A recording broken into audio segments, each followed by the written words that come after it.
Halo teman-teman semuanya, kembali lagi nih di Semafit Talk Season 2 episode kedua. Perkenalkan, saya Delvi dari Program Studi Sistem Informasi Angkatan 2019 sebagai moderator hari ini yang akan menemani kalian dari awal sampai akhir live ini. Gimana nih kabar teman-teman semuanya? Semoga sehat-sehat ya di dalam masa pandemi ini. Nah, buat teman-teman yang pertama kali ikut Semafit Talks ini pasti bingung ya, Semafit Talks itu ngapain sih?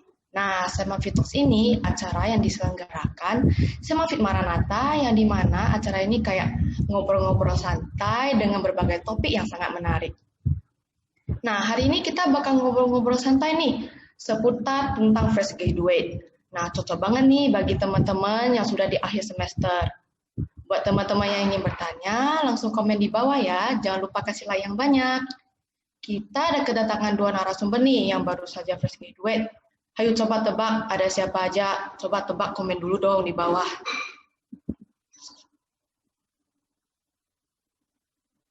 Betul sekali teman-teman, kita ada Coach Steven Rumanto dari Program Studi Teknologi Informatika Angkatan 2017 dan juga C. Yasinta Kurniawijaya dari Program Studi Sistem Informasi Angkatan 2017. Yuk kita panggil aja Coach Steven dan C. Sinta.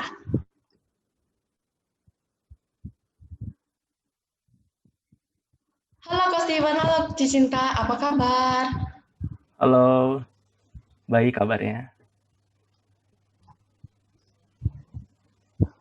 Udah siap belum nih, Coach Steven dan Cinta? Saya bakal banyak tanya nih pertanyaan-pertanyaan seputar fresh graduate ataupun perkuliahan.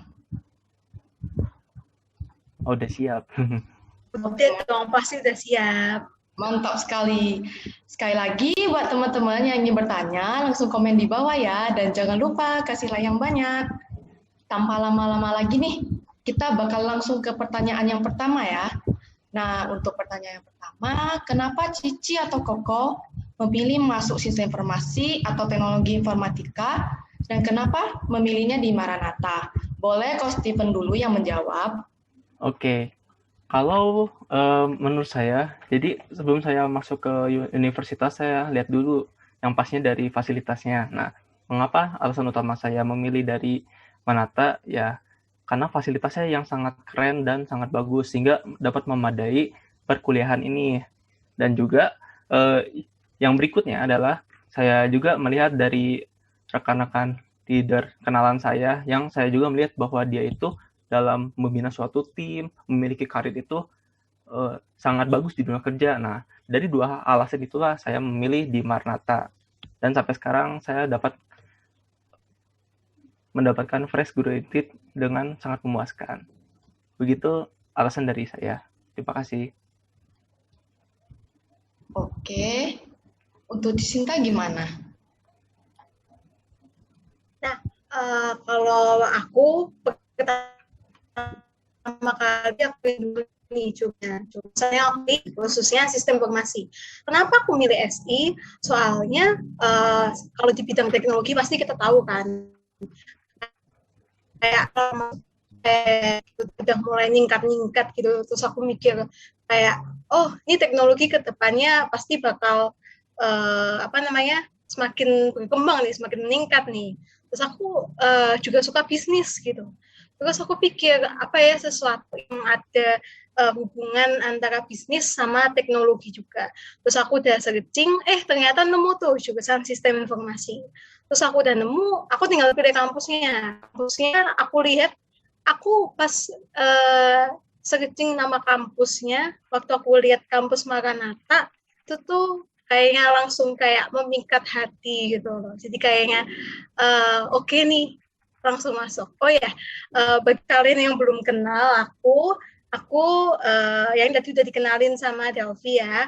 Nah, kalian panggil aja aku Sinta. Nama panjangnya ya Sinta Kurniawijaya. Aku dari Sistem Informasi angkatan 2017. Nah, tadi kan saya tahu bersemangat nih ingin bertanya kepada Cici Koko sampai saya lupa suruh dua narasumber kita ini untuk memperkenalkan diri. Nah, tadi Cici kita udah memperkenalkan dirinya, sekarang Coach Steven. Oke, halo semuanya. Perkenalkan, nama saya Steven Rumanto dari jurusan Teknik Informatika Angkatan 2017. Dan untuk pertanyaan tadi, belum saya ungkapkan mengapa saya memilih jurusan teknik informatika. Alasan utama yaitu karena teknologi semakin berkembang, maka saya harus mengikuti perkembangan teknologi dengan memasuki jurusan teknik informatika, sehingga semua kemajuan teknologi dapat saya mudah untuk diikuti. Terima kasih.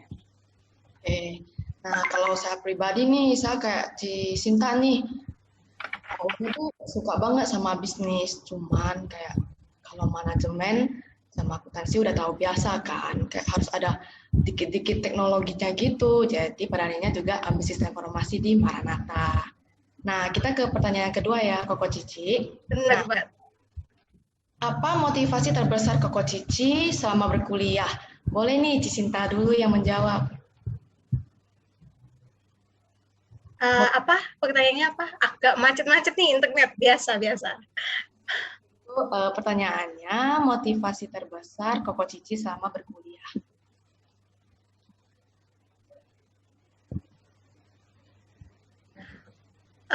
Motivasi terbesar adalah mulai dulu nih, motivasi terbesar masuk Maranatha sama masuk SI.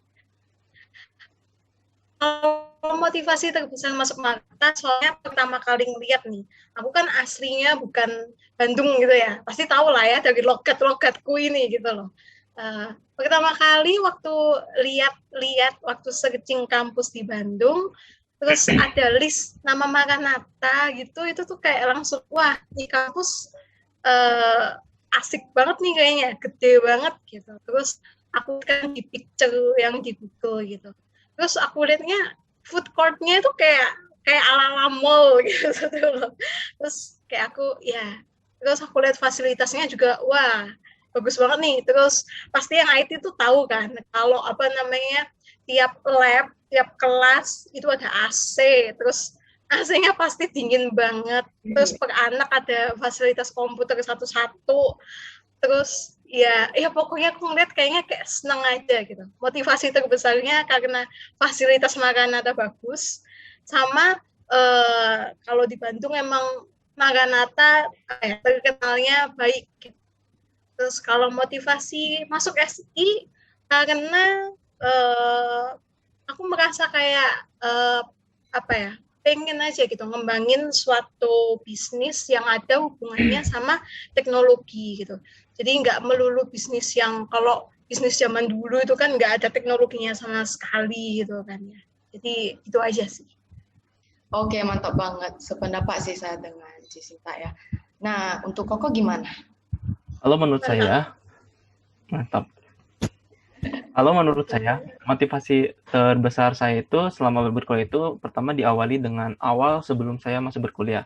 Mengapa saya bahas ini dulu? Karena ini penting. Jadi gini, sebelumnya itu kan saya lagi mencari universitas. Nah, lalu ada satu beasiswa namanya beasiswa OSC, yaitu Online Scholarship Competition. Dan kebetulan kampus Maranatha ada di dalam list tersebut. Nah, kebetulan juga incaran saya. Nah, semenjak itu saya ikut seleksi dan akhirnya bisa lolos. Nah, setelah lolos, di situ awal muncul motivasi saya selama berkuliah. Nah, seiring berjalannya waktu, saya terus belajar dan suatu saat saya pernah mengikuti suatu seminar. Nah, di seminar itu pernah terdapat kata-kata ini, kuliah itu jangan gitu-gitu aja, tapi harus membuat suatu hal yang besar supaya masa depannya atau supaya kedepannya itu dapat bermanfaat bagi mungkin untuk kehidupan kerja atau mungkin untuk mau membuka usaha. Nah, itulah motivasi saya selama berkuliah. Nah, semenjak saya tahu kata-kata tersebut selama di kampus, selagi memiliki sumber-sumber yang tidak terbatas seperti layanan edukasi secara online yang diberikan kepada fakultas kepada kita sebagai mahasiswa untuk mempelajari ilmu-ilmu teknologi yang lebih dalam. Nah, itu juga mendukung motivasi saya untuk belajar selama berkuliah hingga saya bisa lulus. Segitu sih untuk motivasi terbesar saya di kampus Maranatha. Oke, thank you kok. Nah, kalau untuk saya pribadi nih, kok persis lagi ya kayak Cicinta ya. Saya ini orangnya bukan asli Bandung ya, jadi kayak pingin merantau gitu kan. Kalau ke Jakarta, kotanya kayak tahu gede gitu. Nah, keluarga saya bilang kalau enggak ke Bandung aja. Nah, saya coba ke Bandung nih. Saya juga cari universitas swasta yang bagus di Bandung. Nah, kepilih deh saya di Maranatha dengan jurusan. Nah, kita lanjut ke pertanyaan ketiga. Apakah Cici dan Koko pernah merasa salah jurusan? Boleh Ko Steven dulu yang menjawab. Oke. Kalau merasa salah jurusan sih sebenarnya pada saat sudah berkuliah saya nggak merasa, karena itu sudah diputusin waktu SMA. Nah sebenarnya saya sebelum masuk berkuliah sebenarnya saya sempet sih berpikir mau kuliah kedokteran, tapi ya seiring berjalannya waktu dan juga saya berpikir bahwa kedepannya teknologi makin maju, makanya saya memilih jurusan. Nah pada saat perkuliahannya kan pasti berpikir lagi, kita itu benar gak sih jurusannya. Nah kalau bagi saya pribadi, jurusan yang saya ambil dari awal yang saya sudah pegang komitmen itu sangat-sangat benar, dan saya tidak menyesal untuk mengambil jurusan teknik informatika. Itu sih jawaban dari saya. Mengenai salah jurusan, enggak sih. Oke, baik kok. Nah, selanjutnya boleh nih Cisinta cerita nih. Nah, kalau aku itu 180 derajat berbeda dengan Steven. Dengan Ko Steven beda banget. Merasa pernah salah jurusan, pasti pernah. Dan aku yakin kebanyakan dari kalian pasti pernah merasa salah jurusan. Terutama kalau yang kena codingan. Pasti kayak pertama kali nih, jujur aja, kayak codingan tuh pertama kali aku baru mengenal tuh pada saat kuliah gitu. Sebelumnya SMA pun sama sekali nggak pernah tahu gitu. Kayak gimana sih itu nggak pernah tahu. Terus waktu kuliah dikenalin, pertama kali belajar pusing juga gitu. Kok nggak ngerti gitu. Jadi pertama kali merasa salah jurusannya sebenarnya hanya karena awalnya kesulitan sama codingan, tapi karena apa ya belajar terus coba-coba itu lama-kelamaan malah aku sendiri tuh kayak yakin kalau aku ada di jurusan yang benar. Jadi bagi kalian yang kalau misalnya masih awal-awal atau yang ada di semester 4, 5 yang itu udah mulai kayak susah-susah, codingannya udah mulai banyak ya. Jangan pernah merasa salah jurusan ataupun sampai pindah dipikir berulang-ulang gitu. Oke. Sependapat banget nih saya sama Cisinta. Saya juga orangnya merasa salah jurusan. Awal belajar coding itu pas sistem do-out open hello world, wah seru nih main coding gitu kan. Tapi makin hari makin susah jadinya ya. Makin puyeng ya. Pusing banget gitu. Ya kayak, wah kayaknya salah jurusan nih. Tapi bisa sih sekarang sampai semester 4 gitu kan. Nah, boleh nih kita ke pertanyaan yang keempat. Apakah Cici dan Koko pernah merasa kesulitan sampai stres atau frustasi? Kenapa bisa merasakan sampai seperti itu? Boleh Cici dulu yang menjawab. Kalau merasa stres atau frustasi itu pasti pernah sih ya. Kalau nggak pernah itu namanya bukan mahasiswa. Nah, kalau misal ditanya kenapanya itu ya, itu awalannya ini ya, paragraf utamanya pasti pembukaannya karena codingan tadi itu. Terus habis itu biasanya sih kebanyakan codingan sih pasti. Terus kalau yang semakin atas-atas nih, codingannya semakin banyak, itu stres iya, tapi nggak sampai yang banget-banget kayak yang di semester awal-awal. Semester 1 itu enggak. Karena kita kayak udah kebiasa, terus udah mulai kenal sama dasarnya gimana. Gitu. Terus stres yang terakhir yang aku rasain tuh pada saat ngerjain tugas akhir. Gitu aja sih. Tapi ya semuanya pasti ada stres, aku yakin. Oke, Ci. Nah, menurut Ko Steven gimana nih? Kalau dari saya sih sama seperti Sinta juga. Pasti sih sebagai mahasiswa pasti pernah merasakan kesulitan ya, apalagi dalam hal coding, membuat kode. Itu pasti kayaknya semua orang developer untuk di awalnya. Nah, ada saat merasa frustasi juga sih pernah waktu itu. Jadi waktu itu kan dikasih tugas yang benar-benar susah banget. Susahnya teh sampai kita googling, tanya-tanya ke teman teh beneran mentok. Nah, untuk dari itu untungnya dosen juga baik mengajari hingga mengerti. Mengapa saya bisa merasakan sampai frustasi itu ya karena setelah saya coba semua dengan pengetahuan dan gitu sama teman-teman juga membahas ini teh masalah kenapa kok nggak beres-beres. Nah, mereka juga pada pusing gitu. Soalnya ini masalah codingan ya pasti semua orang pernah merasain sih. Di awal banget pasti susah gitu. Nah, untuk karena itulah kita bisa mendiskusikan kepada dosen wali ataupun dosen pengajarnya. Itu sih solusi. Dan kalau menurut saya segitu aja sih. Terima kasih. Oke, sama banget ya. Kalau saya juga stresnya mungkin juga dalam hal perkodingan. Nah, kalau coding itu saya biasanya puyeng banget nih kalau soal tentang coding daripada mata pelajaran yang lain gitu, sama kuliah yang lain. Kalau coding itu dari semester 1 tuh udah lumayan susah kan. Nah, semester selanjutnya tuh naik level. Jadi kayak makin lama makin pusing, nggak ngerti gitu kan. Nah, udah kayak pusing bareng gitu, tapi bisa sih kayak ya kalau memang nggak ngerti kita bisa tanya dosen juga kan ya seperti kata Kak tadi kita bisa minta solusi ke dosen atau ke dosen wali kita juga bisa.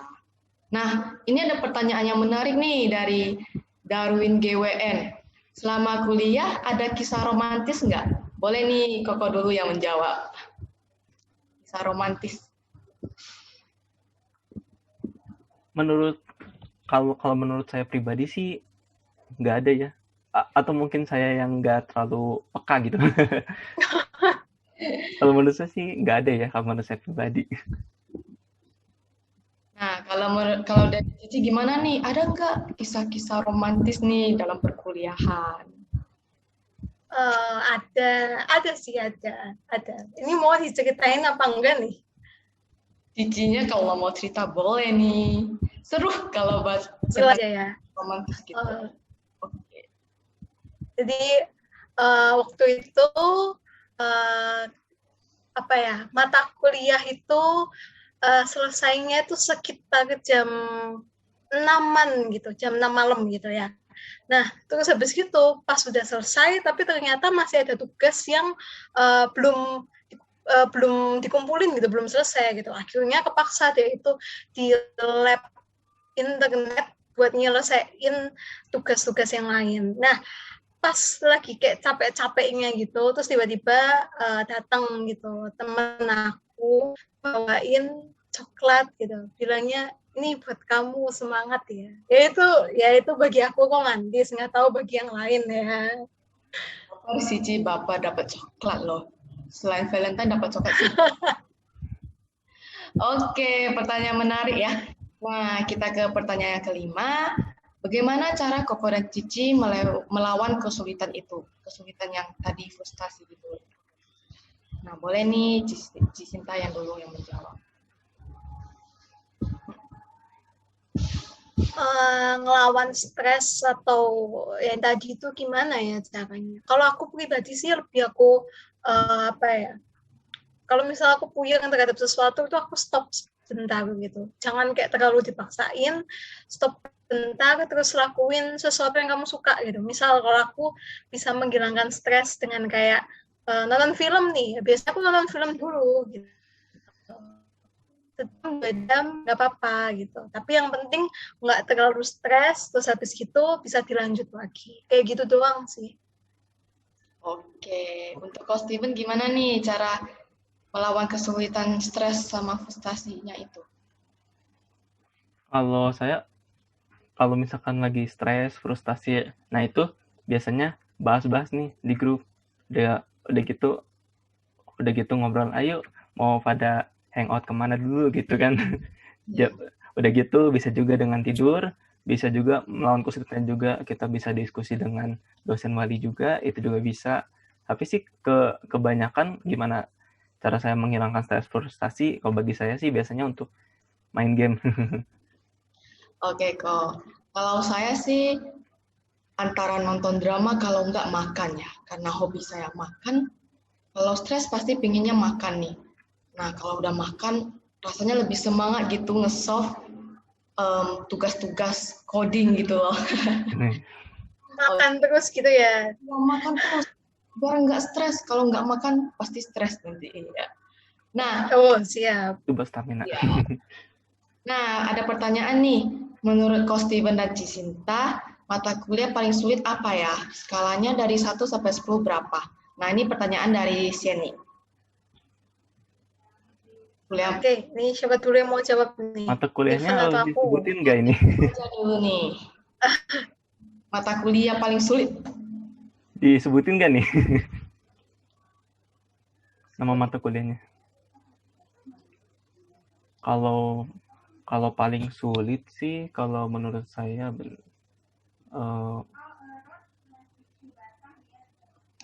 kayaknya sih kalau sejauh ini sih mata kuliah paling sulit paling STATA doang pasti. Sih. STATA doang sih. Soalnya kan STATA kan itu berarti selain kita ngebuat program, kita juga harus ngebuat konsep landasan teori yang untuk nyusun sekaligus dalam waktu setengah tahun. Nah, itu sih yang paling sulit mata kuliahnya, iya. Nah, kita lanjut ke pertanyaan. Oke, ini sepertinya agak kalau yang Ko Steven aku belum jawab. Nah, ini pertanyaan mungkin gitu agak ke dalam mata kuliah. Jadi kita skip aja ya. Kita ke pertanyaan yang lebih seru ya. Kita ke pertanyaannya yang selanjutnya itu, Koko Cici kan udah fresh graduate nih. Boleh dong ceritain pengalaman waktu Koko Cici waktu KP. Boleh nih Cicinta dulu. Waktu KP itu pertama kali pertama kali ala-ala bekerja yang aku rasain gitu. Rasanya begitu sama kuliah, lebih capek. Ini waktu aku KP tuh masuk jam 8 pagi, pulang jam 5 sore. Dan kayak gitu terus pasti ada tugasnya ya, job desk-nya. Terus selain itu, kamu kalau misal pulang KP gitu, nggak boleh tuh enak-enak nonton film atau kemana gitu. Terus ngapain? Ngerjain laporan, jangan lupa. Nah, itu tuh. Apalagi waktu itu aku ambil KP yang di semester antara. Jadi waktunya benar-benar padat banget. Jadi ya begitulah rasanya. Kalian pasti merasakan kok nanti. Oke, menurut Ko Steven gimana nih? Kalau menurut saya sih, kalau di IT yang saya ambil KP-nya itu di semester reguler, jadi dijalankannya setengah tahun. Nggak begitu padat seperti Sinta. Saya kan kalau Sinta diambil KP-nya pada saat semester antara ya, jadi padat sekali ya. Iya, benar. Nah, pasti. Karena saya ambilnya semester reguler ya nggak begitu padat. Nah, cuman untuk pengembangan programnya sama dari laporannya itu mungkin bisa lebih panjang. Mungkin juga ada juga beberapa teman saya yang juga laporannya bisa lebih sedikit. Semua itu disesuaikan dari seberapa scope yang kita ambil pada saat proses KP itu. Nah, kalau untuk KP sih pengalamannya kalau bagi saya itu benar-benar hal yang baru. Karena itu semua kita mengusulkan sebuah ide kepada dosen pembimbing, lalu dosen pembimbing menyetujui dan kita mengerjakan KP tersebut. Nah, kebetulan KP yang saya ambil itu benar-benar belum saya pelajari. Jadi pada saat proses KP itu saya mempelajari juga dari awal. Itu juga tujuannya supaya saya mendapatkan ilmu lagi, plus saya langsung masukin ilmu baru tersebut ke dalam langsung ke mata kuliah. Nah, itu sangat-sangat bertaruh sih. Ya, berarti di Maranatha KP-nya ada 2 macam ya. Iya, ada 2 macam. Kita semester antara, kalau kostum itu semester reguler kan. Iya. Nah, pribadi itu semester antara juga. Nah, pas nih saya baru masuk Maranatha, sebelum sampai setahun udah ada pandemi harus online kan. Nah, jadi saya KP-nya semester antara juga, tapi harusnya online gitu kan. Dan sama juga sih sama Cisinta, ngejar bikin laporan itu paling susah sih biasanya sih daripada kerjanya. Ya, menurut saya sih gitu. Nah, ada pertanyaan nih, setelah lulus S1, apakah Koko Cici ada keinginan untuk ambil S2? Boleh nih, Cisinta dulu.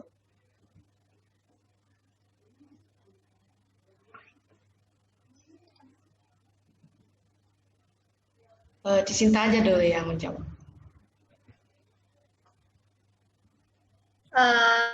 Kenapa tadi? Ini internetnya agak soak gini. Masa ulang ya, Ci. Kenapa? Setelah lulus S1 ini, apakah ada keinginan untuk ambil S2? Oke. Kalau dari aku pribadi nih, pasti ada. Soalnya ya pengen aja gitu, pengen kayak diri lagi gitu. Oke. Nah, kita lanjut ke pertanyaan yang berikutnya nih. Menurut Koko Cici, apa sih bedanya STA dan KP? Biar maba-maba dan adik kelas lebih ngerti lagi nih, Cici Koko. Apa perbandingannya? Oke, boleh nih, Ko Steven dulu. Kalau menurut saya, kalau untuk KP kan kita mengerjakan sebuah proyek kecil yang itu berikut programnya dan juga berikut laporannya juga. Nah, cuman bedanya dengan STA itu, kalau kita membuat sebuah proyek yang tersebut itu lebih besar daripada KP, cuman dalam STA itu kita kayak mengusulkan untuk seperti ke arah teorinya dulu. Jadi bukan programnya dulu, ke teorinya dulu, kayak landasan teorinya dulu. Begitu kalau STA. Tapi kalau STA yang saya ambil, itu digabungkan ke dalam STA-TA, yaitu disebutnya paket magang. Nah, kalau untuk paket magang ini, di situ tuh sudah terbundle jadi satu, di dalamnya terdapat STA-TA sama beberapa mata kuliah pilihan yang sudah dijadikan satu. Nah, mata kuliah pilihan tersebut itu akan disesuaikan dengan paket magang yang diambil oleh kita.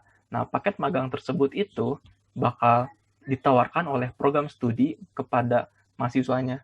Biasanya itu ditawarkannya itu sebelum perwalian. Dan yang saya ambil itu adalah paket magang. Ya, itu sih kalau yang pengalaman saya. Oke, menurut Cisinta gimana nih? Ini apa ya, singkatnya, garis besarnya tuh ya. KP adalah latihan untuk kamu bekerja. STA adalah permulaan untuk kamu TA gitu, perbedaan besarnya kayak gitu. Jadi kalau yang KP kayak tadi yang udah dibahas, ya layaknya seperti bekerja lah, sama gitu, 8 jam, 9 jam kayak gitu. Kalau STA itu kalian tuh harus benar-benar mantap, paham, mengerti topik apa yang kalian ambil, karena STA itu bakal berlanjut ke dalam TA. Nah, seperti itu bedanya yang paling jelas kayak gitu. Oke. Nah, kita nih ada pertanyaan yang menurut saya setuju banget pertanyaan ini. Dari Cita Natalia, gimana caranya biar niat ngoding? Boleh nih, Ko Steven aja yang menjawab. Kalau dari saya sih gimana caranya biar niat ngoding. Kalau saya pribadi sih diniat-niatin. Tapi sih kalau saya sih gimana ya? Jadi pada saat saya ngoding di laptop, nah di HP saya juga sambil main game gitu. Nah, itu sebagai dopaminnya. Jadi kalau saya lagi ngoding nih, oh jenuh, ya udah main game dulu. Gamenya juga nggak full, udah kayak dicicip gitu. Udah gitu, ada banyak cara. Kan yang tadi kan cara yang pertama kan kita bisa untuk main game. Udah gitu, cara yang berikutnya gimana biar niat ngoding. Cara yang berikutnya kita googling. Nah, kalau saya pribadi sih, kenapa saya googling udah gitu jadi niat, soalnya kan kadang codingan kita itu tidak sebagus codingan yang lain-lain. Nah, makanya kita harus sering baca-baca referensi supaya tahu, oh codingan ini ada yang lebih bagus. Nah, jadi kan perbedaan codingan yaitu yang membuat saya jadi motivasi ngoding. Tapi kalau mungkin ya secara umumnya, kalau saya saranin sih gimana caranya biar niat ngoding kita kaitin sama hobi kita. Kalau hobi kita main ya sambil main sambil ngoding. Kalau hobi kita nonton bisa sambil nonton sambil main juga. Kalau makan bisa juga sih. Tapi hebat banget ya, multitasking gitu ya. iya. Ngoding ya. Iya. Tapi kebanyakan Sepertinya saya bukan Delvi sekali ya makan sambil ngoding. Cik, jangan diumbar, Cik, jangan. Oke, kalau saya sih mungkin bisa dengar musik ya bagi yang suka dengar musik ya kan kok ya. Nah, sama musik, bisa itu juga. Sambil ngoding juga bikin lebih semangat. Oke, kita ke pertanyaan selanjutnya. Kalau waktu TA nih, boleh ceritain nggak pengalaman dan strategi Cici supaya bisa selesai dengan baik dari Cicinta waktu TA? Oke. Pengalaman TA strateginya aja nih, kayaknya strateginya tuh kayak lebih dibutuhin gitu ya. Pasti banyak yang anggap, aduh TA sulit nih gitu. Ya. Sebenarnya sulit nggak sulit gitu. Sulitnya tergantung kamu. Kalau aku strateginya tuh aku jadwal gitu. Misal dalam minggu ini harus selesai misal bab 1 gitu. Jadi terserah kapan aja gitu. Kamu mau ngerjain Senin kek, Jumat kek, yang penting minggu ini selesai bab 1. Pokoknya intinya harus dicicil sama harus sering bimbingan. Itu kunci utamanya untuk TA. Ya, itu aja. Wah, boleh nih. Ini tips-tips ya bagi yang belum TA nih. Udah diajar Cicinta 1 minggu 1 bab. Bagus banget loh kalau 1 minggu 1 bab, berarti lebih cepat dong selesai ya. Iya, lebih cepat. Oke. Kita ke pertanyaan selanjutnya. Ini untuk Ko Steven nih, bagaimana perasaan Koko saat ngejalanin sidang sampai dinyatakan lulus? Yang pasti kalau, ya, kenapa? Oh ya, boleh lanjut. Okay. Yang pasti kalau menjalankan sidang akhir itu pasti semua orang ngerasain deg-degan, udah gitu ngerasain juga kayak mungkin pada saat sidangnya panik. Kenapa panik? Mungkin dosen pengujinya banyak menguji materi-materi yang kita udah buat. Nah, ini pada saat pengujian itu kadang ada pada saat dosen menanya, tapi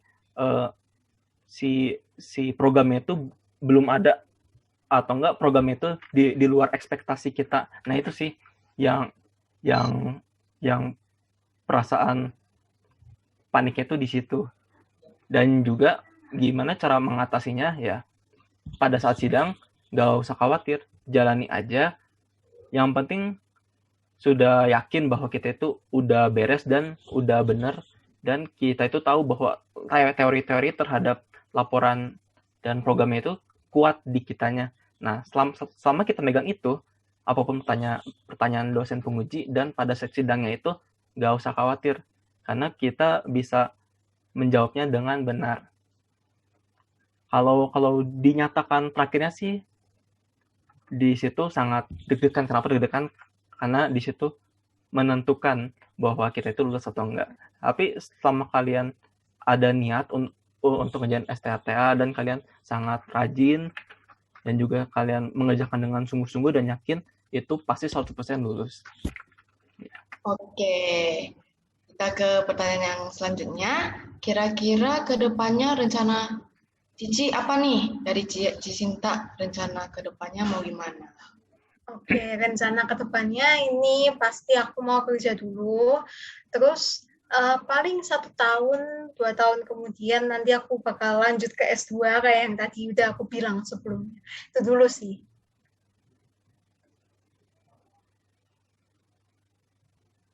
Oke. Nah, kita ke pertanyaan ke-14 nih, sebagai penutup. Nanti setelah lulus kan bakal teringat nih memori semasa kuliah, teman, dosen, ataupun yang lainnya. kira-kira apa yang bakal terus teringat dan nggak bisa dilupain?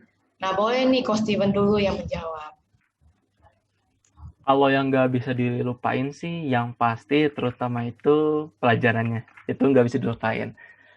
Dan juga yang berikutnya yang pasti nggak dilupain itu teman-teman kita yang udah nge-support kita, yang udah ngebantu kita. Yang berikutnya nggak bisa dilupain itu dosen wali, dosen pengajar, baik itu buruk ataupun baik, pasti akan diingat terus sampai sekarang, sampai kita ke depannya. Karena semua dosen itu pasti menginginkan mahasiswanya itu berhasil.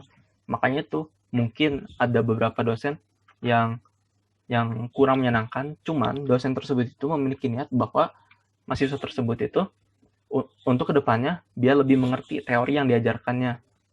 Intinya mah didikan keras akan menghasilkan sesuatu ilmu yang akan dipakai ke depannya. Itu sih. Oke, gimana nih untuk Cisinta nih, pengalaman yang tidak terlupakan? Pengalaman tidak terlupakan semua semasa kuliah. Semua deh, mulai dari susah-susahnya ngoding sampai endingnya dinyatakan lulus, itu pokoknya semuanya mantep lah. Itu aja sih. Oke, ini dari tadi kan kita pertanyaan terus ya, biar nggak bosen nih Koko Cici, kita main games ya. Nah, kita bakal diskusi nih. Nah, saya akan baca peraturan gamesnya ya. Nah, permainan disorder ini adalah permainan memilih. Jika Koko Cici memilih statement yang pertama, maka memilih this. Dan sebaliknya jika memilih statement kedua, maka memilih that. Berarti statement pertama itu this, statement kedua itu that. Nah, saya akan terlebih dahulu membacakan pertanyaan yang akan diajukan. Setelah itu, saya akan menghitung hingga hitungan ketiga. Koko Cici bisa nih langsung jawab serentak bersamaan, biar seru. Oke. Siap-siap. Oke. Yuk. Setelah menjawab, nanti Koko Cici dipersilakan secara singkat nih atau panjang tentang mengapa Koko Cici memilih statement tersebut. Nah, tanpa lama-lama kita langsung ke pertanyaannya aja ya. Oke. Kita pertanyaan pertama, offline atau online? 3, 2, 1. Yes. Oke. Cici Sinta dis ya, berarti online toh. Nah, kenapa nih Ci memilih online? Offline, sorry. Offline. Offline soalnya lebih paham gitu. Apalagi kalau codingan online, bagi aku pribadi itu susah, pakai banget. Udah codingan susah, online lebih susah. Jadi aku mending offline. Oke, sependapat banget saya. Kalau coding itu offline aja udah pusing kan. Nambah lagi online itu makin pusing guys. Oke. Ini untuk Coach Steven nih, kenapa memilih online? Kalau dari saya, kenapa memilih online? Karena kan kalau pada saat kita online, kita dengan menggunakan media smartphone atau laptop saja, kita bisa mengakses semua sumber hanya dari internet saja. Makanya tuh saya lebih suka online untuk mengakses semua pelajaran, apalagi hal-hal berkait codingan. Udah gitu juga, kalau untuk konferensi juga kan jadi lebih simple gitu, jadi lebih efektif dan efisien. Begitu sih menurut saya.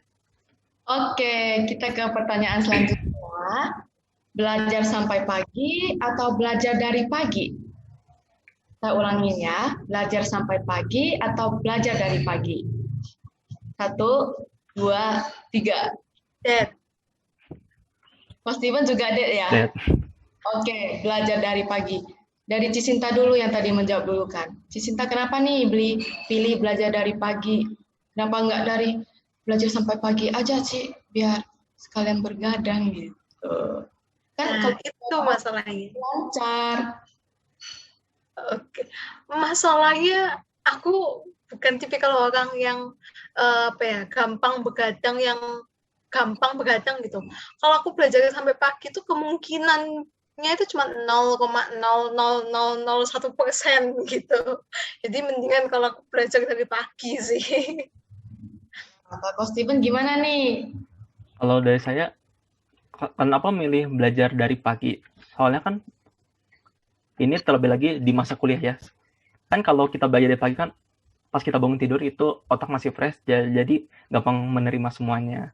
Nah, tapi kalau misalnya kalau kita udah belajar nih sampai sore, nah itu kan mungkin sudah nggak fokus, makanya saya lebih suka belajar dari pagi. Cuman kalau dalam penerapannya kan mungkin kalau bagi saya setelah lulus kuliah beda juga sih, entah kenapa saya lebih sukanya belajar sampai pagi. Bukan berarti belajar sampai pagi, tapi mengerjakan suatu entah itu tugas ataupun proyek itu saya lebih sukanya begadang. Tapi kalau untuk belajar menerima hal baru itu saya lebih sukanya dari pagi belajarnya. Ya. Ya, setuju banget nih sama Coach Steven. Kalau saya nih orangnya tipikal nggak bisa tidur tengah malam, nggak bisa belajar tengah malam gitu. Tidurnya itu pasti pagi banget kayak Cicinta gitu kan. Berkemungkinan juga 0,00.0 gitu kan. Nah, kalau early bird tuh lebih seru nggak sih, ya kan? Kita bisa bangun pagi, otak juga masih fresh seperti kata Coach Steven, jadi belajarnya lebih menyerap gitu. Nah, untuk pertanyaan selanjutnya nih, kejar tugas H1 atau kerjain dari waktu yang dikasih? Oke, 1, 2, 3. This. Seru nih yang Coach Steven. Ke Coach Steven dulu nih. Coach Steven, kenapa nih pilih kerja tugas H1? Mungkin bukan H1 ya. Biasanya Amin 7 mungkin. setengah paruh waktu deadline dikasih. Misalkan kalau tugas dikasih 2 minggu, saya biasanya dikasihnya seminggu sebelumnya gitu. Tapi nggak langsung saat itu juga. Mungkin sih kemungkinan saya kerjain tugas waktu saat itu dikasih, mungkin kemungkinannya cuma 20% sih. Kebanyakan 80% saya kerjain di setengah deadline-nya. Alasan utamanya sih karena supaya lebih terpacu adrenalinnya. Jadi supaya ngerjainnya lebih semangat, itu sih kalau bagi saya. Iya, kalau udah mau tenggaknya kayak mau gimana nih, harus cepet kerjain nih ya. Nah, gimana nih kenapa milih lebih lama dari waktu yang dikasih? Soalnya kalau misal kayak semakin lama ngerjain, semakin diundur-undur, tugas makin numpuk, Shay. Ya, nanti jadinya susah gitu, nggak selesai gitu. Kalau nggak selesai antara nanti begadang atau hasilnya ya gitu-gitu aja gitu, kayak dikerjain seadanya gitu. Itu sih. Oke, kalau saya pribadi ya, saya tuh tergantung mood loh. Moodnya lagi baik, wah pingin nih kerjain secepatnya, kerjain lah. Ini nggak ngerti nih kayak kode gitu kan, nggak ngerti, ya udahlah H1 baru ngerjain gitu. Nah ini pertanyaan terakhir, pertanyaan paling seru juga menurut saya. Tim bubur diaduk atau tidak diaduk? 1, 2, 3. Yes.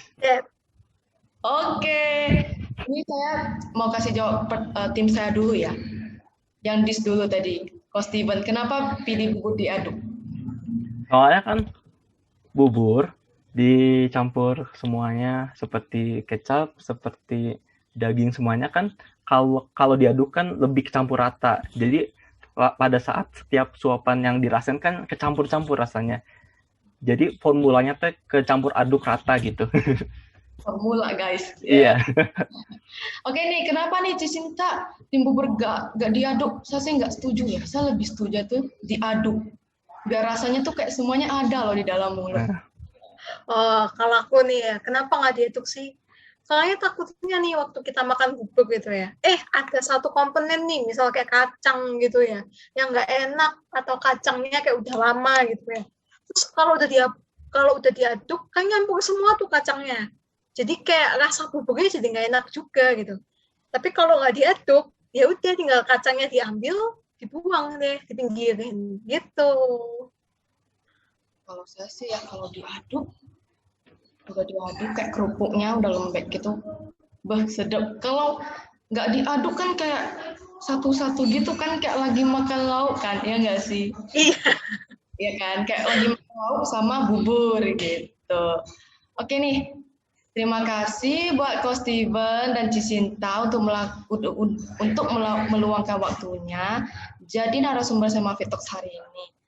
Terus ya Cici Koko buat kedepannya dalam hal kerja ataupun hal lain. Thank you. Terima kasih. Thank you.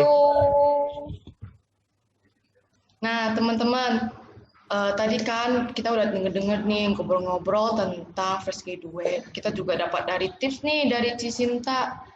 Kalau mau kerjain TA itu sebaiknya seminggu sekali gitu, biar lebih cepat lulusnya.